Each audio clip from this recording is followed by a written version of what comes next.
आपने बैंक डकैती की बहुत सारी स्टोरी सुनी होंगी और बहुत सारी तो हमने भी सुनाई है कि किस तरीके से बड़े शातिर चोरों ने और बैंक के अंदर एक कामयाब और एक सक्सेसफुल चोरी करी है, डकैती डाली है।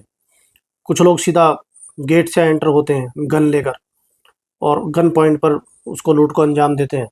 कुछ लोग ऐसे होते हैं सुरंग के जरिए बैंक के अंदर जाते हैं और कुछ लोग दीवार तोड़ते हैं। बहुत से लोग ऊपर लैंटर की तरफ से आते हैं। तो सबके अलग अलग तरीके होते हैं। लेकिन आज की कहानी कुछ ऐसी है कि चार चोर हैं और चारों 10वीं फेल हैं और किसी का कोई जो क्रिमिनल कोई हिस्ट्री नहीं है। सब पहली बार क्राइम करने के लिए जा रहे हैं और सब 10वीं फेल हैं। और किस तरीके से वो सुरंग बनाते हैं और सुरंग बनाते बनाते उनके दिमाग में लालच और ज़्यादा आता है। उनको लगता है कि अगर हम सुरंग एक बैंक के अंदर लेकर जा ही रहे हैं तो क्यों ना जो उसके आसपास दो एक बैंक और है और एक ज्वेलरी शॉप है उसके अंदर भी दो सुरंग और बना ले, यानी कि एक ही सुरंग में से 3 सुरंग के रास्ते बनाए जाएँ और तीनों के तीनों एक स्टेट बैंक में, एक अंबिका ज्वेलरी में और तीसरा एक बैंक है सेंट्रल बैंक ऑफ इंडिया। आधी सुरंग जाएगी सबकी तरफ और आधी के बाद जो सुरंग शुरू होगी उसके 3 रास्ते होंगे। उनका लालच इतना बढ़ जाता है, उनको लगता है हमारे पास टाइम बहुत है और उसकी वो पूरी प्लानिंग करते हैं। दोस्तों आदाब, नमस्कार, सत श्री अकाल। आपका बहुत स्वागत है आपके अपने शो दानिश की ज़ुबानी में। आज की कहानी है अपने उत्तर प्रदेश की और उत्तर प्रदेश में एक जिला है बुलंदशहर। बुलंदशहर में 4 लड़के हैं जो 4 के 4 10वीं फेल हैं और इनका कोई क्रिमिनल बैकग्राउंड नहीं है। और जो इनका सरगना है, इनका बॉस है, उसका नाम है अमन खान। अमन खान गाँव में रहता है और उस पर धीरे-धीरे कर्जा काफ़ी सारा हो जाता है। और जब कर्जदार इसके पास कर्जा अपना वापस लेने के लिए आते हैं, जिन लोगों से उधार ले चुका था, तो उनके तगादे से बहुत परेशान हो जाता है। एक को कुछ समझाता तो दूसरा आ जाता, दूसरे को समझाता तो तीसरा आ जाता और ये परेशान होकर गाँव छोड़ देता है और गाँव से दिल्ली आता है। दिल्ली से फिर अलग-अलग शहरों में घूमता हुआ ये जयपुर पहुँच जाता है और इसके दिमाग में बस यही चल रहा है कि कहीं से कुछ इतने सारे पैसे आ जाएँ, जो मैं सबका कर्जा चुका दूँ और भी मेरे पास इतने पैसे हों जो बाकी की ज़िंदगी में बिना कमाए और बिना किसी टेंशन के गुज़ार लूँ। और उसके लिए ज़ाहिर-सी बात है कोई ना कोई क्राइम का रास्ता ही होगा। तो ये अपनी प्लानिंग अपने दिमाग में रखकर अलग-अलग शहरों में घूमता रहता है। और जब ये जयपुर पहुँचता है, जयपुर में एक जगह है अम्बाबाड़ी सब्जी मंडी। अम्बाबाड़ी एक बाज़ार है, उस बाज़ार के अंदर एक सब्जी मंडी है और सब्जी मंडी है तो बहुत शोर-शराबा, ज़ाहिर-सी बात है वहाँ पे बैंक भी होंगे ही। तो इसकी नज़र पड़ती है जो अपने देश का बहुत बड़ा बैंक है SBI, state bank of India. और इसके दिमाग में वहाँ पर कुछ प्लानिंग बनती है और उस प्लानिंग को लेकर ये वापस अपने उत्तर प्रदेश के जिला बुलंदशहर में अपने गाँव पहुँचता है और वहाँ पर जो इसके भरोसे के दोस्त थे, उनसे जाकर मिलता है और उनको बताता है। एक प्रोफ़ेसर की तरह उनको ट्रीट करता है। खेत में जाकर मीटिंग होती है और उनसे जाकर बताता है, क्योंकि वो भी पैसों से परेशान थे और उनको ये समझाने की कोशिश करता है कि देखो हम कितनी मेहनत कर लें, कहीं पर भी जॉब कर लें, 20-25 हज़ार से ज़्यादा की जॉब लगेगी नहीं और उसमें हम ये कर्जे उतार नहीं पाएँगे और हमारी ज़िंदगी बहुत परेशानी से कट जाएगी। और एक ही ऐसा रास्ता है जिससे हम सारे उधार भी उतार सकते हैं और अपनी अपनी आगे की ज़िंदगी बड़े आराम के साथ, ऐशो-आराम के साथ आगे की ज़िंदगी गुज़ार सकते हैं। अब जो इसके 3 दोस्त थे, वो सुनकर बड़े हैरान होते हैं और परेशान होते हैं और कहते हैं कि ऐसा ठीक नहीं है। कितनी भी होशियारी के साथ कोई भी क्राइम करा जाए, पुलिस उसको पकड़ ही लेती है। तो यहाँ पर अमन खान उनको बताता है कि पुलिस किस तरीके से पकड़ती है। आपने कितने भी क्राइम स्टोरी सुनी हो या कितने भी क्राइम पेट्रोल या कोई भी ऐसे सीबीआई या सीआईडी, कितनी भी आप हिस्ट्री नावल, फिर फ़िल्में, साउथ की फ़िल्में कुछ भी देख लो, किस तरीके से पकड़े जाते हैं। तो उनमें से एक उठकर कहता है, सबसे पहले मोबाइल से पकड़े जाते हैं। तो अमन खान उसको जवाब देता है कि हम वहाँ पर मोबाइल लेकर ही नहीं जाएँगे और मोबाइल हम यूज़ ही नहीं करेंगे और कभी हमें अपने घर बात करनी होगी तो हम किसी उस जगह से किसी बड़े बाज़ार में जाएँगे और वहाँ पर जाकर सिम डालकर बात करेंगे, अन्यथा हम मोबाइल वहाँ पर यूज़ ही नहीं करेंगे। तो दूसरा साथी कहता है कि सीसीटीवी कैमरे से पुलिस पकड़ती है, तो वो कहता है कि उसके लिए हम हमेशा हैट लगा कर रखेंगे और एक काला चश्मा और एक बुलंदशहर में बुलंदशहर की एक साइड में काफ़ी मशहूर है गमछा, मफलर की तरह होता है। तो कह रहा है वो हम उस गमछे को गले में डाल कर रखेंगे, जिससे हम ठोड़ी और अपने होंठ उससे ढक सकते हैं। अब तीसरा उठता है, सब अपने-अपने एक्सक्यूज़ उसको बता रहे हैं और वो सबका जवाब दे रहा है। तो वो बताता है कि किसी भी तरीके से जब हम वहाँ पर जाएँगे, हम ताला तोड़ लेंगे तो बहुत सारे उसके अंदर ऐसे अलार्म होते हैं और फिंगरप्रिंट होते हैं। तो उसका जवाब अमन खान उसको दे रहा है कि हम उसका गेट नहीं तोड़ेंगे और हम सुरंग के ज़रिए उसके अंदर जाएँगे और सुरंग में को किसी को कुछ भी पता नहीं चलेगा। अंदर ही अंदर एक चूहे की तरह एक बिल बनाना है और उसके बैंक के अंदर खोलना है और वहीं से सारा सामान निकालना है और वहाँ से हमें जाना है। अब जो उसका साथी थे उसके साथ, एक का ये सवाल होता है कि जब हम सुरंग बनाएँगे, तो ज़ाहिर-सी बात है उसके अंदर से काफ़ी सारी मिट्टी निकलेगी और उस मिट्टी को हम कैसे वहाँ से लेके जाएँगे?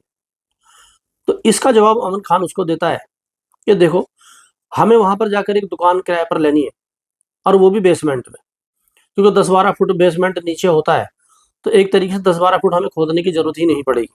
उसका एक तो ये फ़ायदा होगा। दूसरा ये होगा, सड़क पर आते-जाते किसी भी इंसान की उस पर नज़र नहीं पड़ सकती क्योंकि दुकान ही बेसमेंट के अंदर है। और मेरी प्लानिंग का एक जो सबसे अहम हिस्सा है वो ये है कि हम दुकान खोलेंगे खल की, यूरिया की और जो भी किसानों का यूज़ होता है खाद की। क्योंकि वो सब्जी मंडी है जहाँ पर ये एसबीआई बैंक है और वहीं पर जितने भी किसान हैं, सब अपने गेहूँ, चावल, मक्की सब वहीं पर बेचने के लिए जाते हैं और जब बेच के उनको पैसे मिलते हैं तो वहीं से वो अपने खेत के अंदर जो खाद डलता है, वो वहीं से खरीदते हैं और जिस चीज़ में जो बुगी है या ट्रैक्टर ट्राली है, जिस चीज़ से भी टेम्पो वगैरह से वो आते हैं, अपना माल लेकर गेहूँ या चावल लेकर, उसी में वो खाद लेकर जाते हैं। तो हम वहाँ पर खाद की दुकान करेंगे और खाद भी मिट्टी की तरह होता है, बहुत सा खाद है ऐसा। तो हम क्या करेंगे, बहुत सारे जो बोरिए हैं, खाली बोरी जिनके ऊपर खाद के मार्के लगे होंगे, हम वो बोरी उसके अंदर लेकर जाएँगे, अपने बेसमेंट में रखेंगे और जो भी हम सुरंग खोदेंगे, जो भी मिट्टी उसमें निकलेगी हम खाद की बोरी में उसको पैक करेंगे और उसको ऊपर से सिलेंगे और बैटरी रिक्शा के माध्यम से उसके थ्रू हम उसको बाहर लेकर जाएँगे और कहीं भी उसको नदी नाले में हम फेंक के आ जाएँगे। तो किसी को ये शक ही नहीं होगा कि हम वहाँ से मिट्टी निकाले। अब ये फिर एक साथी का एक सवाल होता है कि जब हम सुरंग खोदेंगे तो सुरंग बैठ भी सकती है, वो धँस भी सकती है और हम उसके अंदर दब के मर भी सकते हैं। तो उसका जवाब फिर अमन खान देता है कि देखो, मैंने उसकी पूरी प्लानिंग करी है, आप किसी भी तरह की कोई ऐसी चिंता करो मत।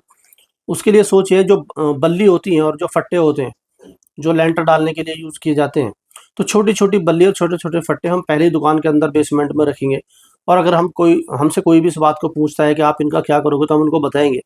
क्योंकि जो यूरिया की बोरी है, बहुत सारे केमिकल ऐसे हैं, जिनको ज़मीन से नीचे जो सीलन आ जाती है और उस नमी की वजह से वो जो हमारा केमिकल है, यूरिया है, वो खराब हो सकता है। तो हम इन बल्ली को के ऊपर उसको बोरी को रखेंगे। तो उसका जवाब हमारे पास ऐसा है कि किसी को भी इस पर कोई शक नहीं होगा। अब चारों दोस्त सुन रहे हैं और वो उनके जवाब दे रहा है। तो एक दोस्त उनका बता उसका अगला सवाल उससे ये पूछता है कि चलो ठीक है, हमने तुम्हारी बात मान ली कि हमने एक बेसमेंट में दुकान ले ली, जो जैसा कि तुम बता रहे हो, और उसके बाद क्योंकि बोरी और जो खाद है हम वहाँ खरीद लेंगे और सुरंग करेंगे तो मिट्टी भी निकालने का भी जो काम हो जाएगा और सुरंग नहीं धँसेगी उसके लिए बल्ली भी लग जाएँगी। लेकिन उसमें टाइम कितना लगेगा? जब भी हमारी सुरंग वहाँ पे पहुँचेगी और हम बैंक के अंदर उसको खोलेंगे, तो हो सकता है अगले दिन बैंक खुल जाए। तो इसका जवाब अमन खान के पास होता है कि कह रहा है वो भी मैंने कैलेंडर के अंदर देख लिया है, क्योंकि 26 जनवरी इस बार जो है फ्राइडे की पड़ रही है। तो जो 26 जनवरी राष्ट्रीय छुट्टी होती है और शनिवार की छुट्टी होती है और सामने आगे फिर इतवार है, तो 3 दिन बैंक और मंडी खुलेगी ही नहीं। तो एक तरीके से राष्ट्रीय छुट्टी पर जो भी दुकानें होंगी, वो खोल ही नहीं सकते क्योंकि सरकार उनका चालान करेगी और इतवार और शनिवार को वैसे भी मार्केट खुलेगी नहीं। तो हमारे पास 3 दिन होंगे और 3 दिन हमारे पास पर्याप्त हैं बैंक को लूटने के लिए। अब यहाँ पर वो एक तरीके से कन्विंस हो जाते हैं, क्योंकि अमन खान ने जितनी भी बातें बताई थी, सारी बात उनकी समझ में आ रही थी और फिर वो ये कहते हैं कि अगर सुरंग का रास्ता हमें कैसे पता लगेगा कि हम ये बैंक की तरफ ये सुरंग जा रही है, नहीं जा रही है? कहीं ऐसा ना हो हम नीचे से खोदते रहें, वो बजाय बैंक के किसी दूसरी दुकान के नीचे पहुँच जाए। तो उसका वो बताता है कि उसके लिए हम गूगल मैप का इंतज़ाम करेंगे और एक जो कंपास है, वो हम ऊपर रखेंगे और उसी कंपास को हम मार्का लगा के नीचे सुरंग के नीचे जाकर देखेंगे और उसी के माध्यम से हम उसकी दिशा को आगे बढ़ाते रहेंगे सुरंग की। और दूसरा फिर जो कदम है, क्योंकि मैं नाप के आया हूँ, जो सड़क के इस किनारे, सड़क के उस किनारे तक करीब 300 मीटर की जो सुरंग है हमें टोटली खोदनी है। तो 300 मीटर में कितने हमें कदम हैं, तो ये वो सारी मैंने प्लानिंग पहले ही कर ली है।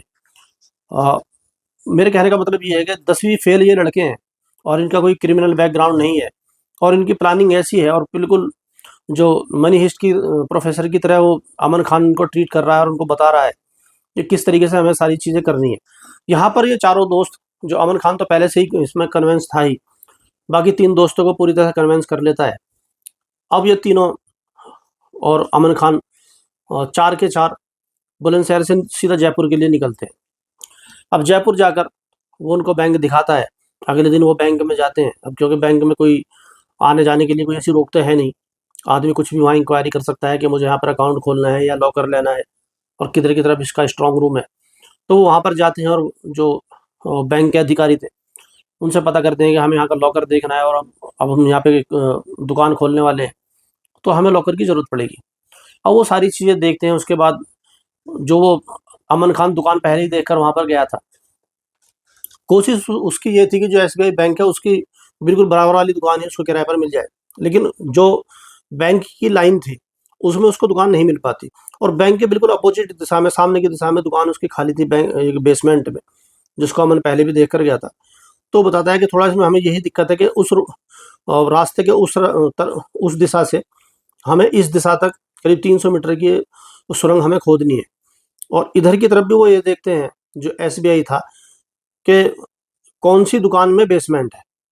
मतलब अमन खान का जो टारगेट था वो ये था कि हम अपनी दुकान के बेसमेंट से सुरंग बनानी शुरू करेंगे और एसबीआई की साइड वाली दुकान तक, वहाँ पर भी हम बेसमेंट में ही हमारी सुरंग खुलनी चाहिए। तो जो 10-12 मीटर हमें ऊपर आना है, तो हमारा वो भी एक तरीके से काम बच जाएगा और उसी के अंदर से हम लेंटर फोड़ के बैंक के अंदर एंटर कर लेंगे।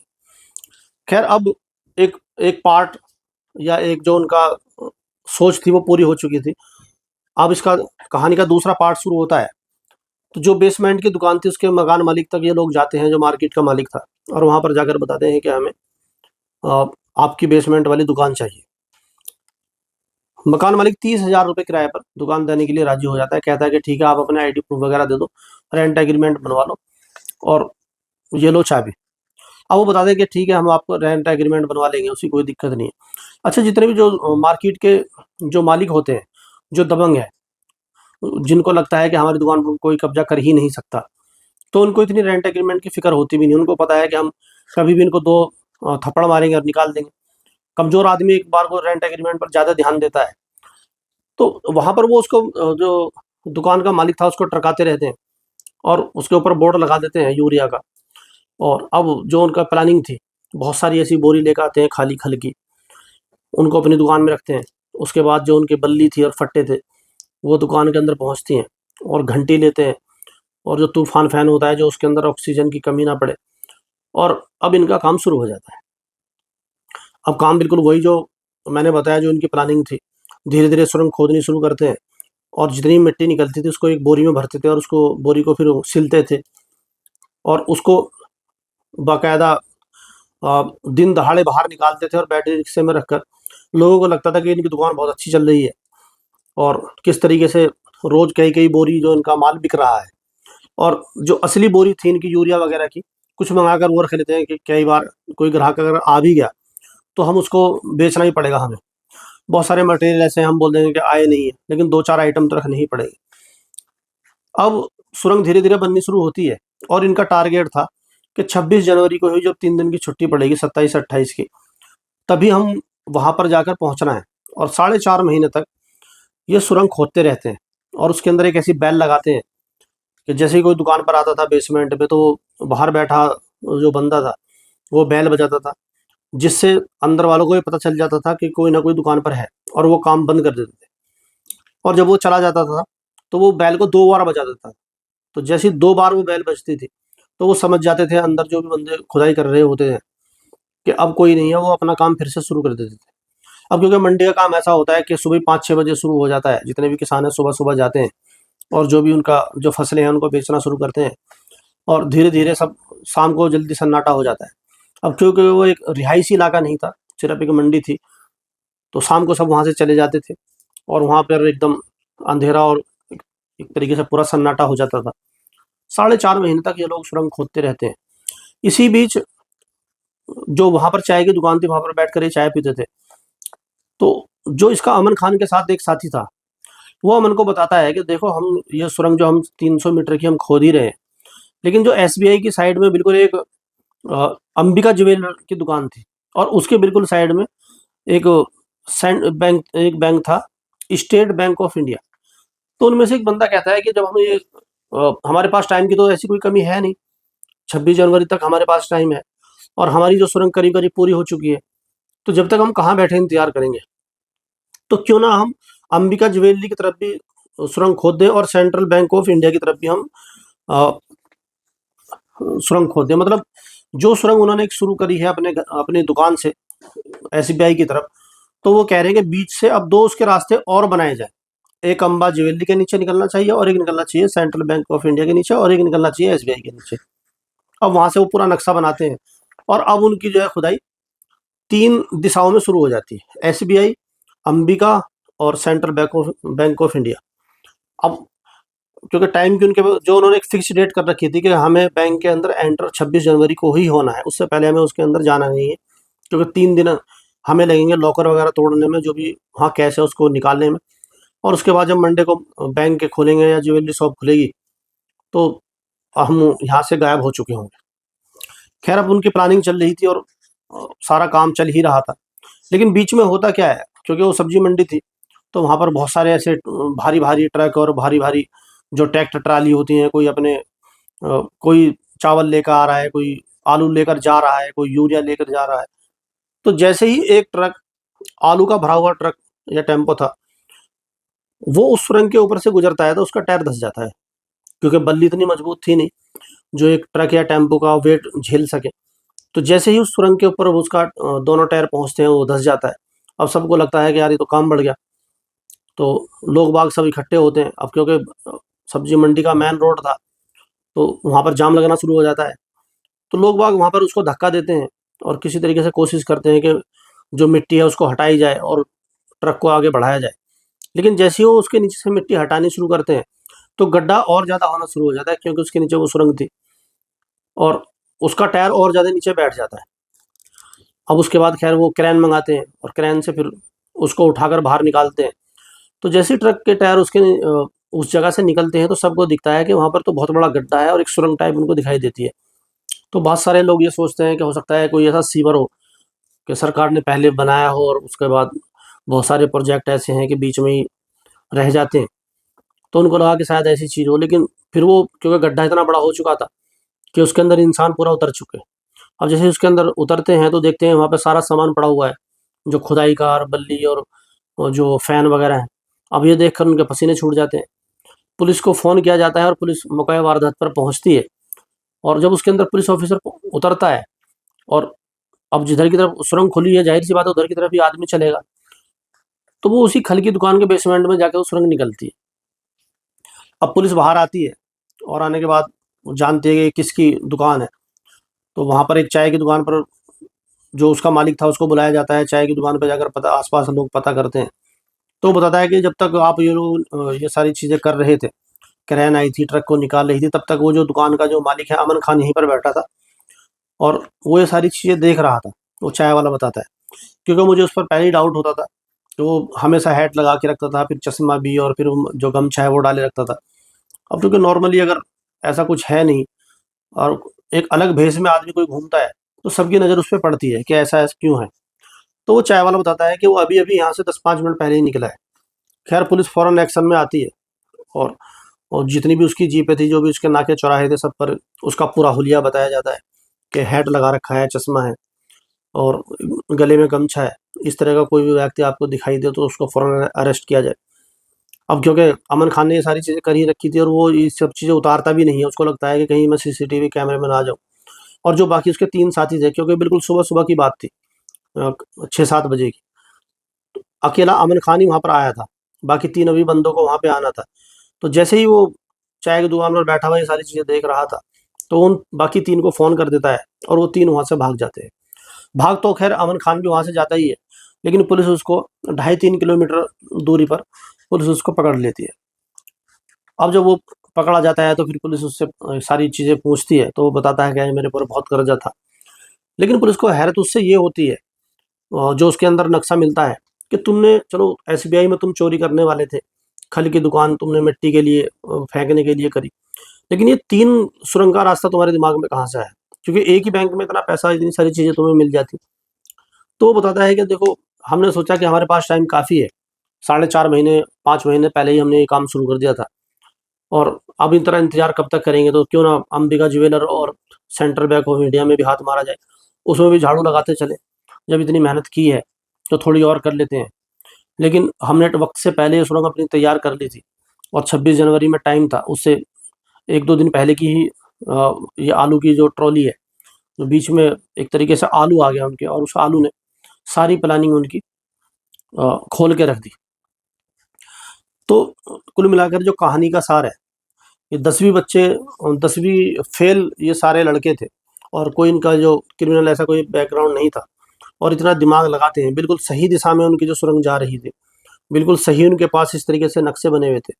और जो ये कंपास वगैरह और गूगल से, और बैल का आइडिया, और खल की दुकान सिर्फ मिट्टी फेंकने के लिए, अगर यही दिमाग वो किसी सही दिशा में लगाते, तो शायद उन्हें उधार लेने की ज़रूरत ही नहीं पड़ती, और ना ही इतना उन पर कर्जा होता। लेकिन उन्होंने दिमाग लगाया, और 90% अपना काम कर ही चुके थे, लेकिन आलू बीच में आ गया, जिसकी वजह से सारी जो उनकी प्लानिंग ढेर हो गई। तो ये थी आज की सच्ची घटना। उम्मीद है आपको पसंद आई होगी। इस पर आपका क्या नज़रिया है, आपकी क्या राय है, कमेंट में ज़रूर बताएं, और चैनल को लाइक करें, सब्सक्राइब करें। अब आपसे मुलाकात होगी कल शाम 8 बजे किसी दूसरी सच्ची घटना के साथ। तब तक अपना और अपनों का बहुत ख्याल रखें। बहुत बहुत धन्यवाद।